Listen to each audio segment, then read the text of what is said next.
All right, today we are talking about building a niche-focused podcast network. This is going to be an interesting one, if for no one else but for me. No, I think you're going to find it interesting as well because there's so many podcast networks out today. What is it like to build one in a very specific niche? My guest today is Glenn Hebert. He's the founder of Very Niche-Focused Podcast Network, and I'll tell you more about him in a second, so stay tuned.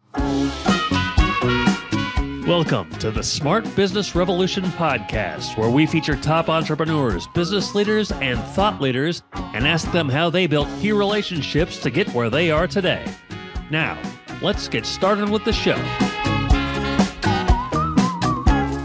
All right, welcome. John Corcoran here. I am the host of the show, and as you know, every week I talk to smart CEOs, founders, and entrepreneurs of all kinds of companies. We've had the co-founders or CEOs of Netflix and Kinko's, YPO, EO, Grubhub, Redfin, lots of great ones in the archive, so go check those out.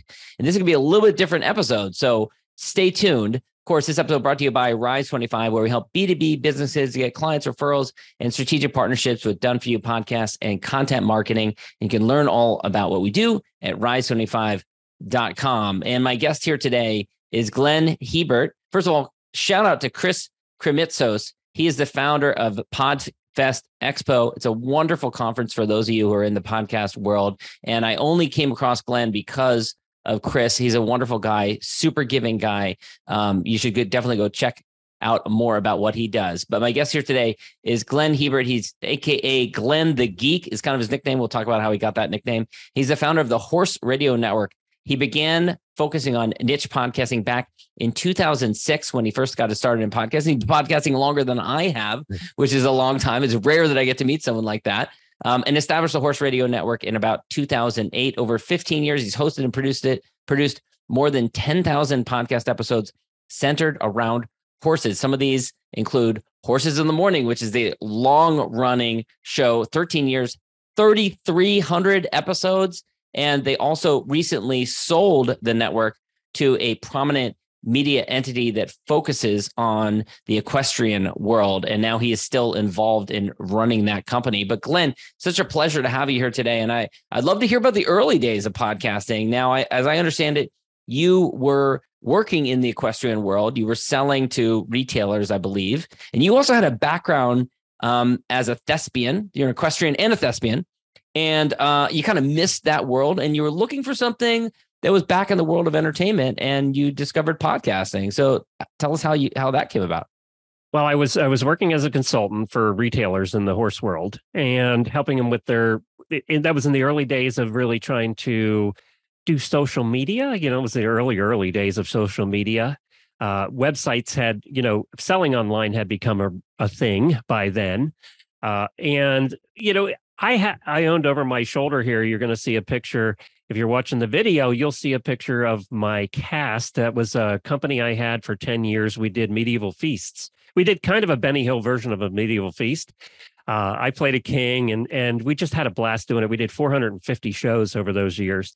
And that had gone away. So Benny Hill, for the younger ones who don't know, Benny Hill was kind of like a comedian, actor that was known for kind of like a slapstick brand of comedy. I've got the theme song in my head right now. Irreverent is a good word. Irreverent. So, So you did that basically? We did that.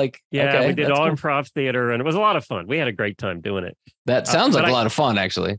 I missed it. I would been out of it for a long time, and I needed to get back into something that involved entertainment. Yeah.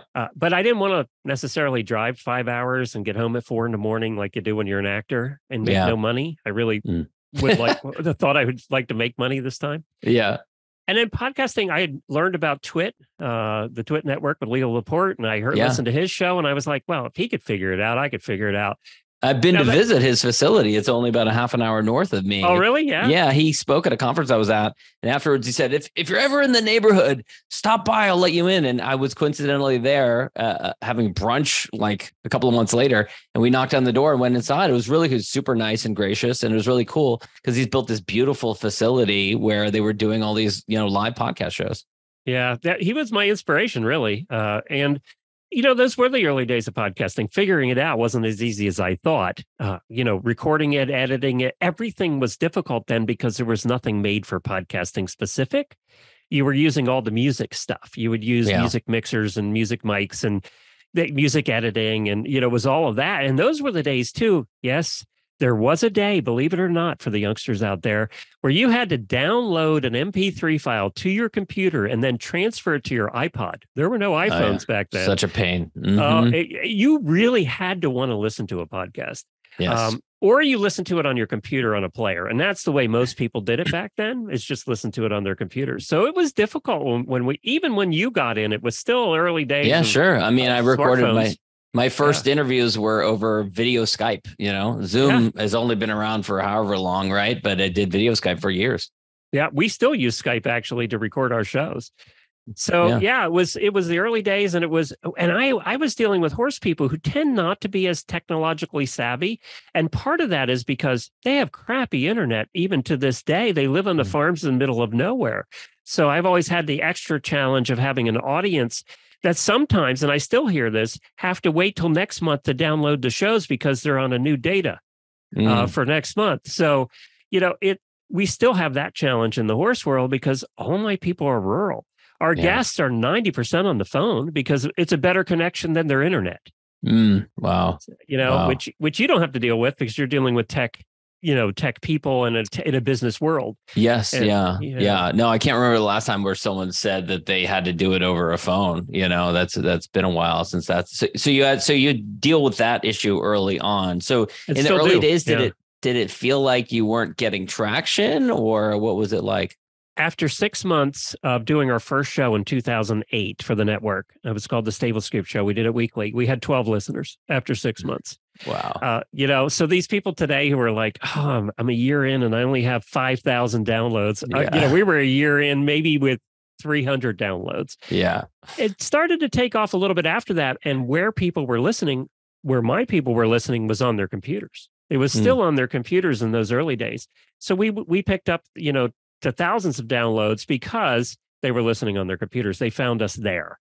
And then we started adding shows. And then in 2010, when you started, is when we started Horses in the Morning, which is our daily show.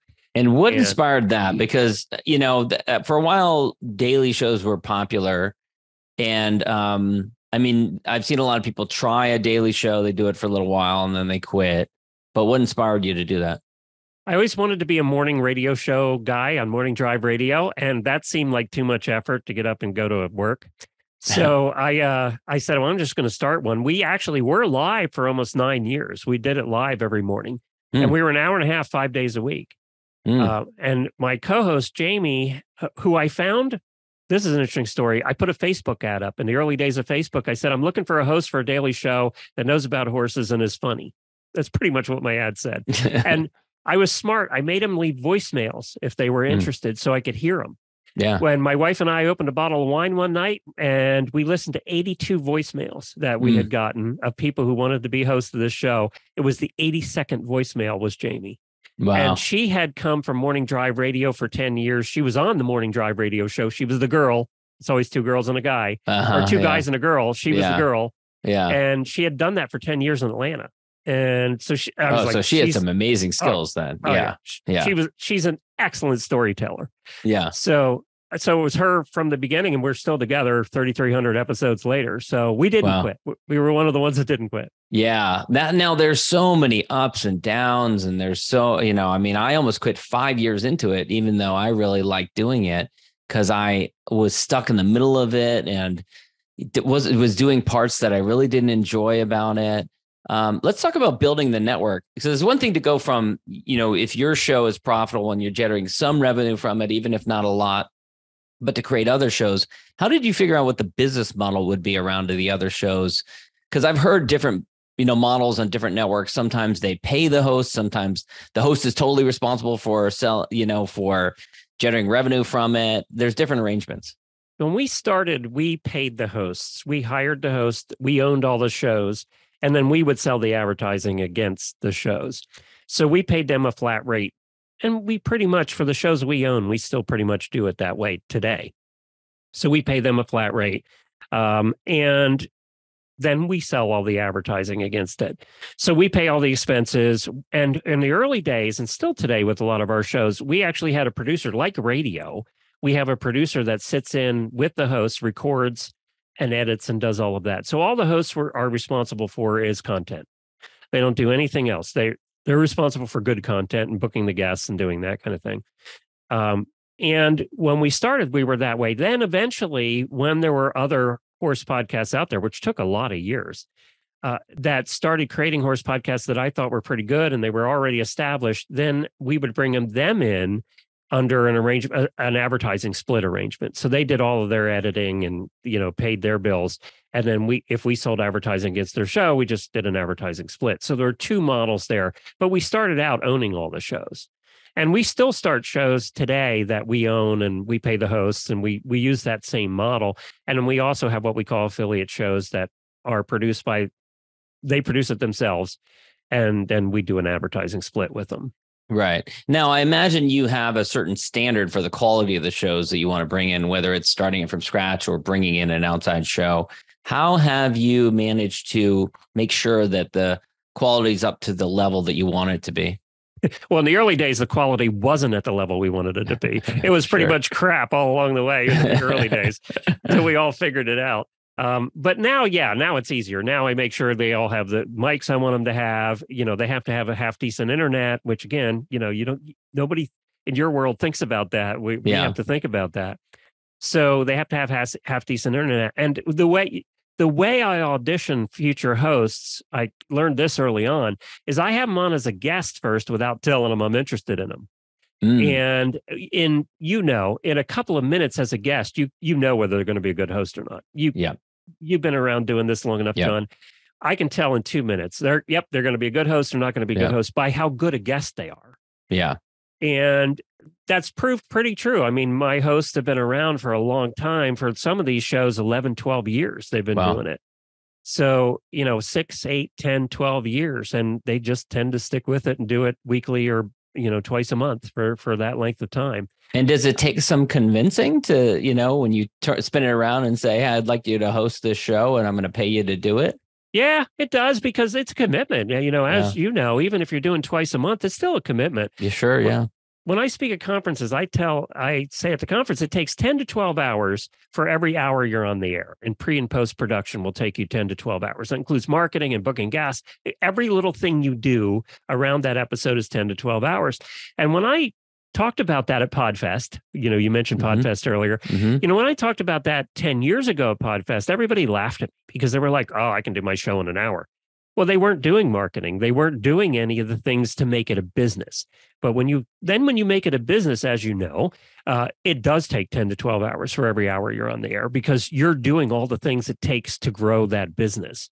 And you have to include everything. You're a businessman now. You have to include the time it takes to sell, the time it takes to produce, the time it takes to write the scripts or whatever you're doing, and to produce the advertising and to deal with the advertisers. And all of that adds up.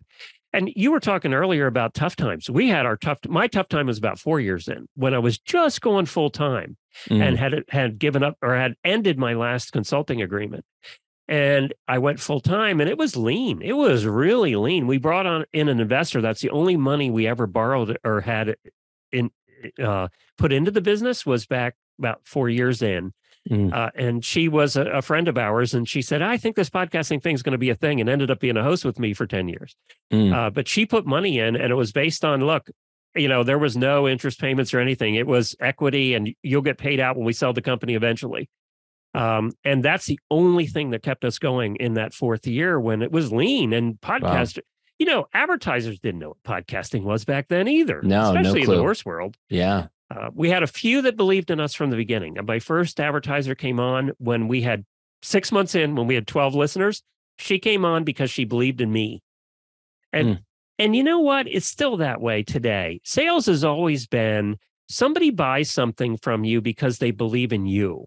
Yeah, they like the product that you're selling, but they believe in you. And that's still true today. An advertiser, if you're a one-man operation, an advertiser's not buying from you unless they believe in you. And I've been selling for 40 years. That's always been true no matter what product you're selling. Yeah. So we've had those that have believed in us along the way and are still, that first one is still our biggest sponsor today.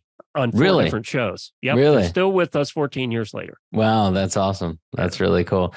You started the network in 2008. Of course, 2008 is notable for another reason. There was a big economic downturn that happened around Yeah, I then. have great timing. Well, it's interesting. Companies that start in downturns, right? They say that, Facebook and LinkedIn and a lot of these big tech companies actually started during downturns.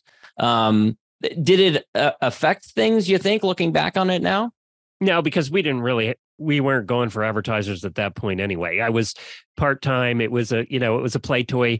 I had hoped, I was playing the long game. I had hoped that eventually when podcasting became a thing, which I really attribute to Serial. The Serial podcast is when podcasting became a thing, when people started to understand there was. I don't remember what year that was, maybe 2017, 2018 or something. Somewhere that was kind of there. like the first big breakout podcast hit where people started telling their friends, "Oh, are you checking this thing out?" And I haven't seen any numbers on it, but I would not be surprised to see that. It's probably 250 million by now on that one. Yeah, but what I meant was, I haven't seen like what kind of blip it produced in terms of like people first being introduced to podcasting as a medium because of that show. I don't know the numbers, but I know in my world it made a difference. After that came out, then what happened was people went, they found their podcast player on their phone, first of all. Yeah. And then they went to find Serial and they listened to Serial. And then they went, I wonder if there's a horse show out there. They would type in horse and then we'd pop up. So that's how a lot of people found us and when that started to turn for us. But I always knew I wanted to be number one in the horse world in podcasting when the turn came and when it became a thing. And so I was playing a long game. Yeah, there were some lean years in there. And fortunately, we had some money in the bank and, could live off of that. But that's in fact what did happen. Then when podcasting became a thing and then when COVID came around, everybody in the world started a podcast, including every horse person. Every horse trainer out there had time, and they all started podcasts. It happened in a lot of industries. Yeah. Yep. Mm-hmm. And as you know, 99% of them are gone already because they found out it is actually work. Yeah. And we're still here, and we were number one when that happened. And we probably had 20 shows then. Thousands of downloads every month, and we were established. We were the ones in the horse world. And that's why we got attention from the other media outlets in the horse world and why we ended up selling last year is because we were number one. Now, it's a lot of work to create a broader network when you have one show. I've seen this happen a lot of times where, someone has a breakout hit and then they decide they're going to create a network kind of related to it. And sometimes it's a big challenge to get those other shows and they never kind of quite reach the level of the original show. This might be a hard question to answer, but looking back on it now, do you think that was a tough decision? Do you think that was the right decision? Yes. Or do you think that maybe, had things been different, if you just like put all your energy into the one show, do you think you would have been better off? Again, I don't know if you can answer that, but. No, I can answer that. No, I wouldn't have been better off actually. And the reason was every show we started strategically with a media partner or an association partner. So I'll give you an example. We started a show, one of the disciplines in the horse world is dressage. And early on, that was one of the earliest shows we started. I contacted the Dressage Federation of the United States and we made an arrangement with them. And eventually that show became the official podcast of the United States Dressage Federation. Oh, interesting. So not right away. Initially it wasn't. And then we were working with them right away. They would provide guests for us or information or updates. But eventually it became the show so they're advertising it now federation wide.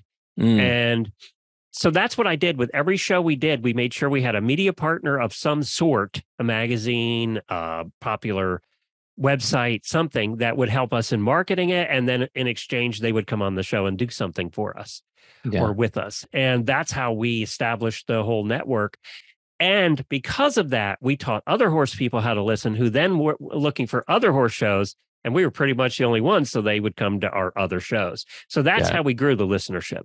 Got it. Yeah, smart. You said COVID didn't really affect you, but was there a moment? Yeah, I talked to so many founders. There's so many founders in March of 2020 where they thought every advertiser was going to leave. Right, that was a week or two, we were done. Where you're like, all this effort gone to nothing. Yep, exactly that way. We had none leave, actually. Wow.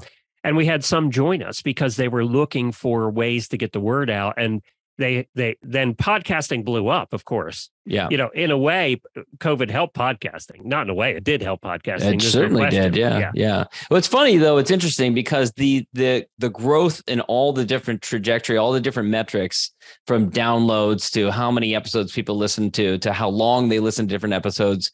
If you look back now in end of 2023 and you look back over the last 20 years, COVID is a blip, but it some people think or assume that it was a massive blip. It wasn't really. It was just part of the larger trajectory, a little bit accelerated, but not as much as some people think. I think what accelerated it the most was the number of shows, because, if you look at that, it was a large number because everybody had time. Yes. So they all started a podcast, and, that's where, but every one of those shows, whether they made it or whether they went away, every one of those shows taught new people how to listen to podcasts. Yep. Who would then go search for the thing they were interested in. And then you'd pop up and I'd pop up, and now they're listening to our shows. So every show that starts helps us. Yeah. Because it teaches one or two new people how to listen to podcasts. Yeah. And we're still playing that game because, they talk about the podcast numbers in different niches. Like in our world, I bet you not 50% of horse people listen to a podcast. I bet you it's not 50%. So I see that as room for growth, right? Sure. We have a lot of room for growth in the horse world and podcasting. Yeah. We're not done yet. Yeah. Yeah. That's nice, right? I mean, if you're tapped out, then it would be like, well, why am I still doing this, right?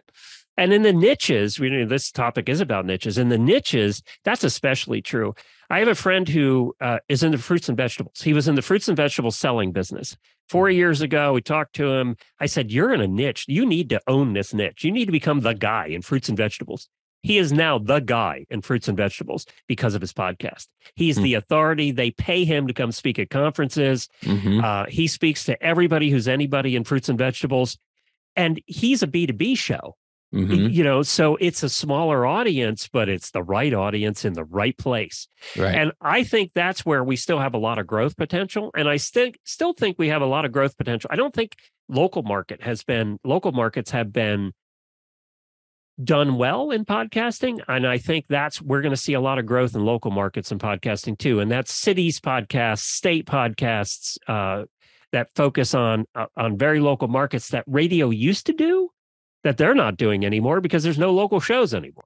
Yeah. That's so true. I talked to a guy in Orange County, California, which is, I didn't know this, but the 5th largest county in the United States, and has no local radio stations. All the radio stations are outside. They're in LA County, which, for Orange County residents, that's different. That's not the same. Right. So yeah, it's interesting. I think there's a market for daily shows there.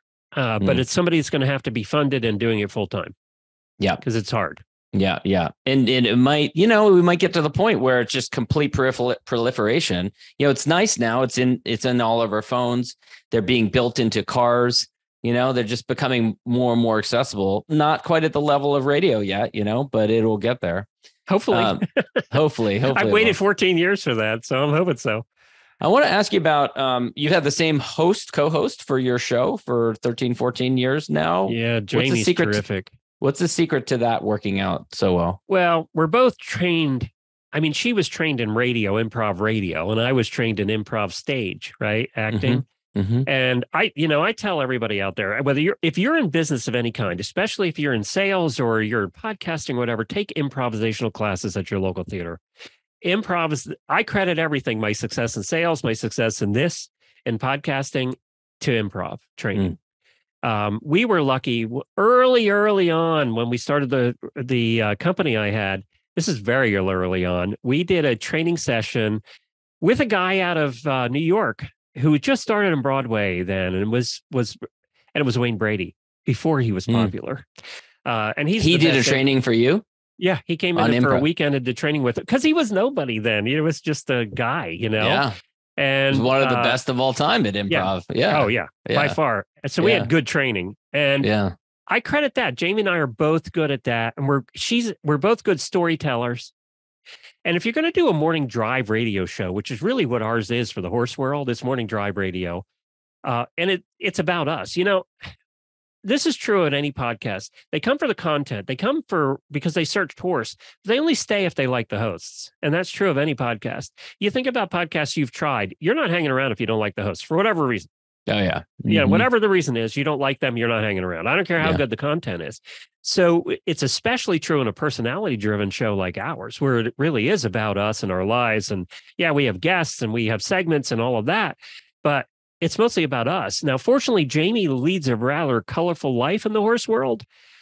She's that girl a lot of times. So the stories are excellent.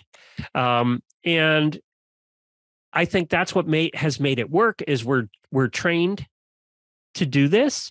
And the other thing is we really do like each other. We like each other. We never talk off the air. We don't have phone conversations in between shows. You leave it for the show. We leave it for the show. That's right. Yeah. It's interesting. I also want to ask you about, on your website right now, you have a cruise that you're doing. So you've done cruises before. Yeah, this is our 5th or 6th. Wow. Yeah. And I'm interested in media companies that are innovative and involve, different strategies in order to grow like an online network, like your podcast. And oftentimes they do that through, different tools. Like it could be a YouTube channel and it could be a physical magazine. It could be live in-person events or conferences or cruises or whatever. So talk a little bit about the impact that those other efforts have had. Well, we're in the horse world. So, there's horse shows everywhere. And that's been a way for us over the years as we attend the biggest horse shows and we'll record episodes there and people see the mics and see us recording. We always do it in a very public place. So, we've gotten a lot of exposure through horse shows. That's been a help. Also, we've tried to think outside the box and doing interesting things that other media in our world isn't doing. We do a live holiday event every year. This year, it's 6 hours live, where we'll bring different hosts on. We're doing video and audio this year. Different hosts on it. We give away over $5,000 in prizes that day that are donated by our sponsors. Of course, everybody wants to win prizes at Christmas, right? So, but we get our listeners involved in that. They actually sing songs and write songs about us and our sponsors and themselves and their horses and submit them. Last Radiothon, we had over 200 submissions. We couldn't even play them all. And we're talking beautiful singers. It's like AGT for the horse world, poems and just all kinds of things like that. So we do these things and everything we do, we think about how do we get the listener involved in that. And we did a road show. We've done 2 road shows now where we take our RV, my wife and I, go out and we take our RV and we go to listener farms. And last one was 14 states over 6 weeks. And we stayed at listener farms and did meetups all over the country. And they organized the meetups, and we did horse show. We were at horse shows and events, or just dinners at their farm and riding their horses. It's so much fun. I mean, it's just so much fun. What is that like when you do a meetup and someone comes up to you and they've been listening to you for years and it's interesting pulling in their driveway, and we're going to stay at their farm in our RV for a couple of days. So many of them are like, I can't believe you're here because they've listened to thousands of episodes. And then we get to meet their horses, which is the most important thing to them, and we get to meet their horses and see how they live. And for us, it's great. We really get an understanding of who our listeners are that way. What their challenges are, what they want to hear about, and that kind of thing. Yeah. When it's one thing when you meet them at a restaurant and you do a meetup, right? Or at a horse show. It's another thing when you're at their home or you're at their farm. That's a whole different thing. So that's been a true eye-opening experience and just so much fun. I mean, it's just a trip. Yeah. Literally and figuratively. And then, we also do things like the cruise where that's just for fun. There's no educational component to it. I can't write it off. It's just listeners horse people get together. We usually have about 50. We get together. We hang out together on the cruise. We talk about horses. We eat dinner together. We have fun together. It's just for fun. And I think a lot of times as business people, we're always trying to see the ROI and the monetization and everything. Well, I have made lifelong friends from people that have been on the cruises. We're all friends and they're all friends with each other to this day that they never knew each other before. And that accounts for a lot in our world and in business. So, I think I haven't looked at everything as ROI that I've done over the years. And some of the things that aren't ROI driven have been where I've made the most lasting relationships. That's great. Well, this is great. I want to wrap things up with the last question I always enjoy asking, which is my gratitude question. I'm a big fan of expressing gratitude publicly, thanking people who've helped you along the way, especially peers or contemporaries, however you want to define that. Who do you want to shout out and thank? Can I do more than one? Of course. Okay.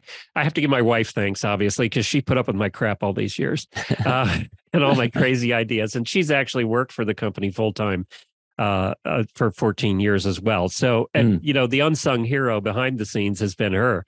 Right. So she's done the most. But also, I have to give credit to my hosts. A lot of them started early on when this wasn't a thing and it was hard, and they put in a ton of hours. So, God bless them. We lost one recently unexpectedly, and it made us all realize that we've been friends forever. All the friends we have are listeners or other hosts or people involved in the network in some way. So, and then the listeners, we're friends with so many of them, especially our Patreon contributors. We hang out in a Facebook room together, and they become a family. And that family is who we visit and spend a lot of time with. I've learned more from people I work with in the network than anybody I've ever worked with. Yes, I have other podcasting friends, and Dave Jackson's my mentor, and Chris Kermitzos has allowed me to be a part of a community. But boy, the hosts and the listeners who we've learned the most from and had the most lasting relationships. So we have a meetup once a month here in Ocala. Of horse people. Any horse person that listens to our shows can come to the once a month meetup. And we get together once a month, and whoever shows up, and we just have a good time having dinner together. So that's a long answer, I know, but it's true. Great answer. Yeah. Glenn, this has been great. Where can people go to connect with you and learn more about you and the other shows on the Horse Radio Network? HorseRadioNetwork.com. And if you want to listen to my crazy morning show that's been around for a long time, you can listen to Horses in the Morning on your favorite podcast player. Glenn, thanks so much.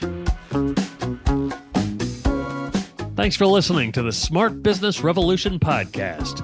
We'll see you again next time, and be sure to click subscribe to get future episodes.